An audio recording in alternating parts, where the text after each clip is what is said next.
For more, I'm joined by Ralph Winnie, his director of the Eurasian Business Coalition's China program, also his partner of IPO Pan based in Shanghai. Ralph, welcome back to the show. Thank you for having me. We just heard President Trump speaking there to the troops, 30,000 of them stationed in Japan. What's your takeaway from that speech? Well, he's departed from protocol by discussing his domestic agenda with a political twist. He talked about the fact that the stock market in the U.S. is at an all-time level and unemployment is low, and the creation of 2 million new jobs. Then he's talking about the issue with North Korea, trying to show the resolve of the U.S. military to preventing North Korea from getting out of hand and ensuring that America's allies in the region know that the U.S. has their back and that the U.S. is going to defend them from any potential attacks by the North Korean regime. Originally, there was nervousness by the Japanese side about whether or not President Trump will stick to the alliance. You know, he used to say that Japan must pay more, South Korea must pay more. What do you make of his speech with regard to the alliance?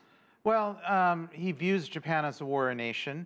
He's indicated that Japan is an integral part of the U.S. alliance, and he will do whatever is necessary to ensure that Japan is able to protect themselves from a potential North Korean attack. And this is very important for the allies in the region to know that the United States will stand with them and have their back against any potential incursion by the North Korean regime. So no major departure from his predecessor regarding the U.S.-Japanese alliance? No, I think he's going to ensure that Japan, the Philippines are strongly supported by the U.S., South Korea, to ensure that the North Koreans realize that the U.S. means business in the region and that we are going to stand by our allies. That doesn't mean things aren't going to happen behind the scenes in order to protect and promote U.S. interests. But in terms of a structural military alliance, we see that the U.S. and Japan are very closely aligned.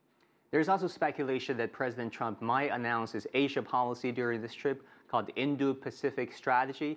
You work in Eurasian Group, which has overlapping landmass with President Trump's Indo-Pacific area. What do you make of that? What could that be? Well, certainly Japan is concerned about China's incursions in the South China Sea. So they would like to see an alliance between Australia, Indonesia, Philippines, and the U.S. as a way to, quote, contain China.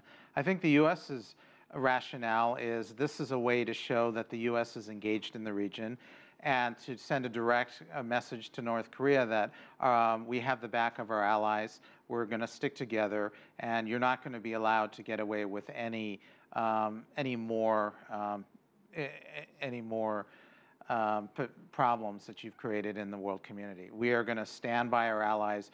Any more direct threats are not going to be tolerated. So by adding Indo, which of course refers to the landmass, but some say in particular the U.S. wanted to use India, the country, to leverage against China's rise. You have 10 seconds, sorry.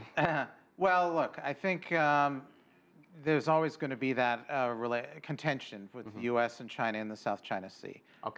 As allies, you know, you work together, but there are times when you have issues, and this is one of them. But I am confident that things will get resolved. Thanks so much, Ralph. Thank you for coming by.